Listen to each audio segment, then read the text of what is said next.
What is up, YouTube tubers of the world? My name is Brad.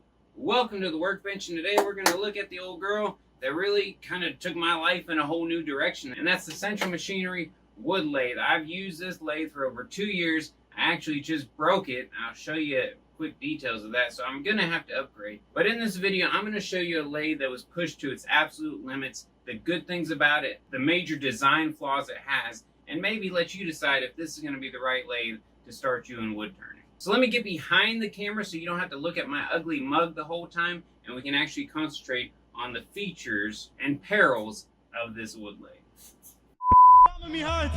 I'd like to take this chance to apologize to absolutely nobody. All right, I just wanted to kind of take a step back, and this is as far back as I can get in my little tiny shop here, and give you a kind of an overview. As you can see, this is highly modified. I made that shelf there and the bottom shelf for two things: to add storage, because I'm in a tiny shop. It also adds weight to the entire frame of it.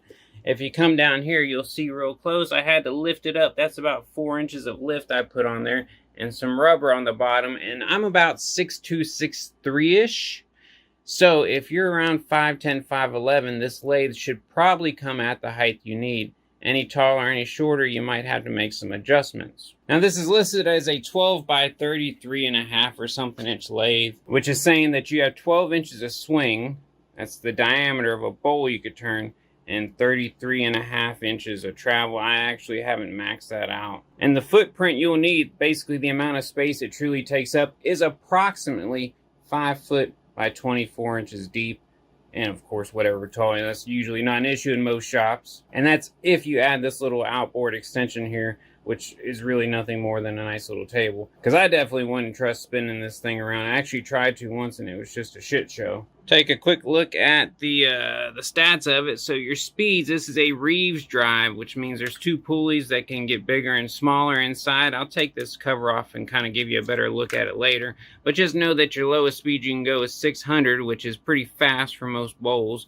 And the fastest speed you can go is 2400. So, great spindle lathe, or great for spindle work. Not ideal for bowl turning, but doable. The base they give you here is just regular old cheap stamped steel. It works. It's flimsy. You need to beefing it up a little bit, in my opinion. Adding shelves like this definitely adds some rigidity to it. But of course, this isn't a high dollar tool. This is a budget tool. This is something that you would get if you're starting out, which I was. I purchased this lathe for $300 approximately about 2 years ago, only because I had a 25% off coupon.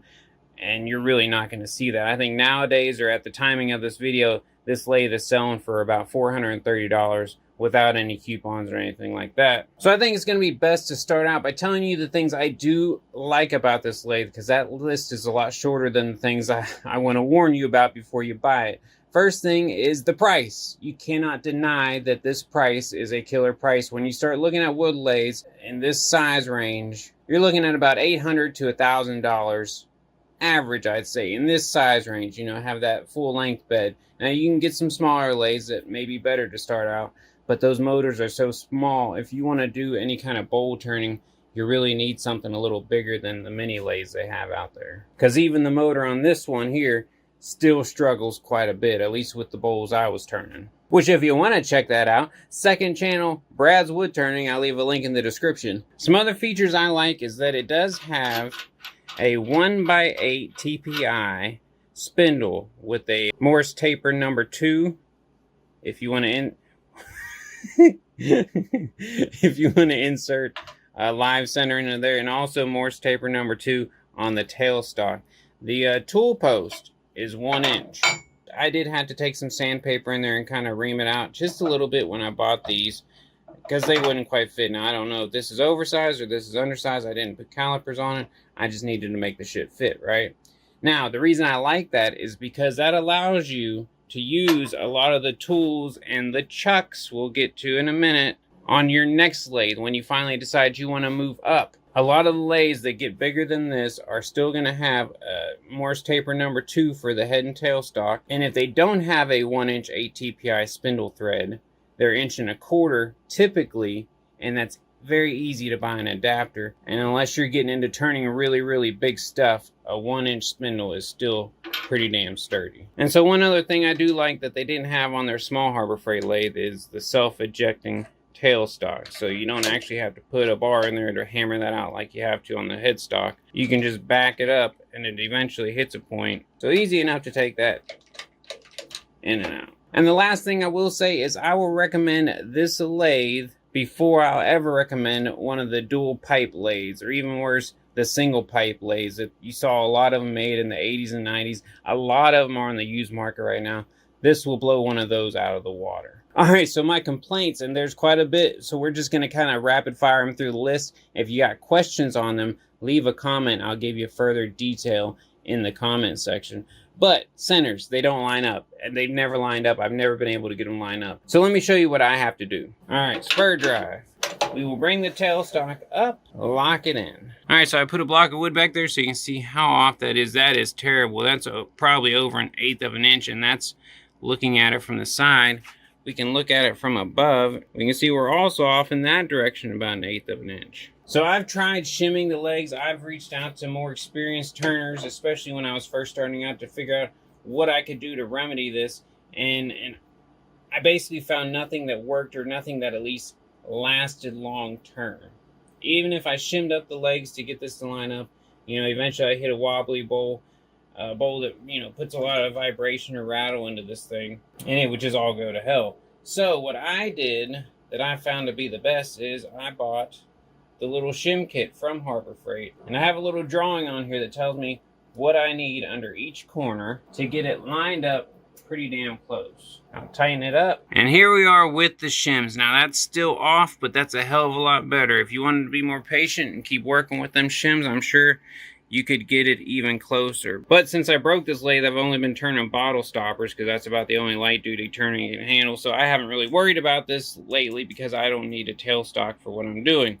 But like I said, you keep adding these shims under here and you can eventually find out how to get them lined up almost dead perfect. But again, you're always going to have to be checking this to see how they line up. You can also clean out your Morris tapers, but it's a wood lathe. They're going to get dirty. You know, there's only so much you can do. All right, so I've got the board we're using as a background lined up between centers to show you the next major issue I hate with this machine. And as you can see, we're relatively at 90 degrees. And right here, you can see the problem is, and you are so close to coming in right here and hitting this motor and its shrouding. Probably about 1/4 inch, maybe a little less, just eyeballing it. And you're gonna say, well, that's not a big deal, you're close, but you're not hitting it. But I can't tell you how many bowls I started out that I wanted to start out turning between centers because they were gonna be a live edge bowl, so I wanted to balance and move.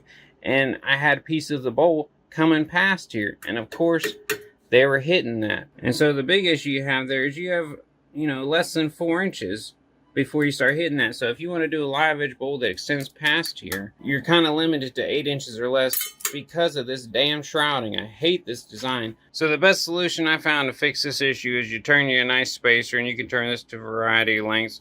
Use a chuck that'll take a drive center. And this still gave me problems on certain pieces because on a really wonkety piece or something, then your chuck starts getting in the way. But it does get you out away from that motor at least by a couple inches. So it's just a problem that you get tired of having to deal with after a while. And speaking of little things that just kind of irritate you after a while is all the little handles, this little pot metal plastic stuff, they all end up breaking, you know, because especially you really got to bear down sometimes to get a nice hold on your tool rest. This is my second one. Actually snagged this out of the piece that was the little extension piece that goes on there if you want to do some outboard turning, which I really highly don't suggest, but this would go in there.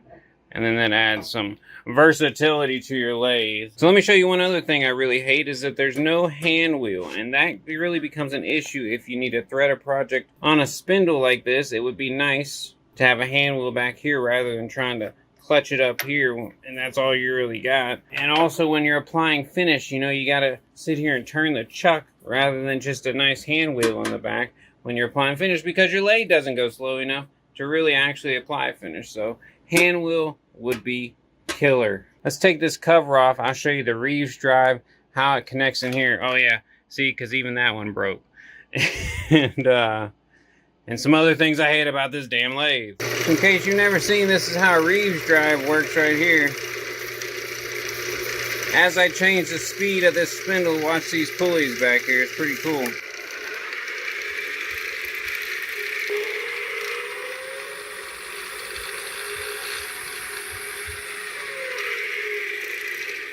I've seen videos where people have an issue with these pulleys not changing size, but you know, you keep it well maintained, keep it blowing out, keep lubed up what needs to be lubed up with a dry lube, not WD-40, and no issues at all out of this Reeves drive. My only complaint about it is it doesn't go slower than 600, but that's all of these, so I guess that's just kind of a handicap of this kind of speed control system. Alright, so hopefully you can see down here, because I'm not removing this whole thing, I don't like y'all that much. This ring right here is like a dovetail, and it's shaped like that, and it's a ring, so it's a dovetail ring. I mean, there's no other way to say it.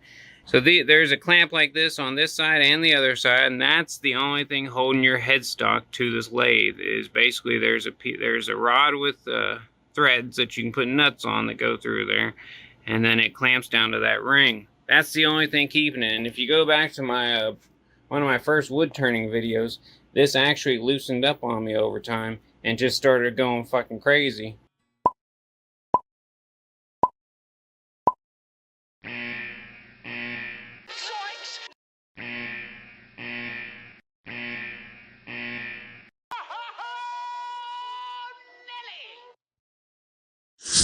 But if you wanted to, if you really want to, you can loosen this up, and then you can remove this pin, and it's got a few different angles that you can hit at. So you can see the crack right here. This is the clamp on the other side, and there's the crack. So it's probably my fault. I probably put a little too much pressure on there and broke it, or I had too much pressure on there, and then, you know, I was turning a wonkety piece of wood that was causing a lot of vibration, and it cracked during that. Either way, it's because I put too much pressure on it. But there's a reason I put too much pressure on it, because it's not a good, I don't think it's a good clamping system at all. There's not enough points of contact. I would never buy another lathe that had this kind of clamping system. So that can be repaired. You could braze that if you have that sort of skill. I myself, I'm not going to worry about it. I've been saving up to get a new lathe for a long time now, and I'm going to do that. So let me just break it down to you like this. If you're going to use this few and far between or for light duty stuff, go for it. It's worth the money. It'll do its job, and I've never had a customer ask me what kind of tool or what brand of tool I use to make any kind of product. Don't be ashamed that this is what you can afford to get you started and makes you money. That's all that matters. If you're going to be turning bowls, and especially odd-shaped bowls or big bowls or just odd-shaped objects, and you're going to have to be fighting a lot of vibrations and stuff, you're going to outgrow this lathe very, very quickly, like I did. I basically outgrew it within probably 6 to 8 months, and I've just had to make it work since then because I didn't have the money to buy a new one. Once the crack came along, whether it was my fault or not, doesn't matter. It's there. I need a new lathe. I'm going to go ahead and upgrade since I can now. So I hope all that information helps you in your buying decision. Either way, I think wood turning is a beautiful hobby. If you have any ounce of artistic fiber in your body, it might be worth giving wood turning a try. It's good for the soul, man. It's good for the soul. Anyways, until next time, hit that like button, hit that subscribe button. We'll holler at you next time. Peace! There it is.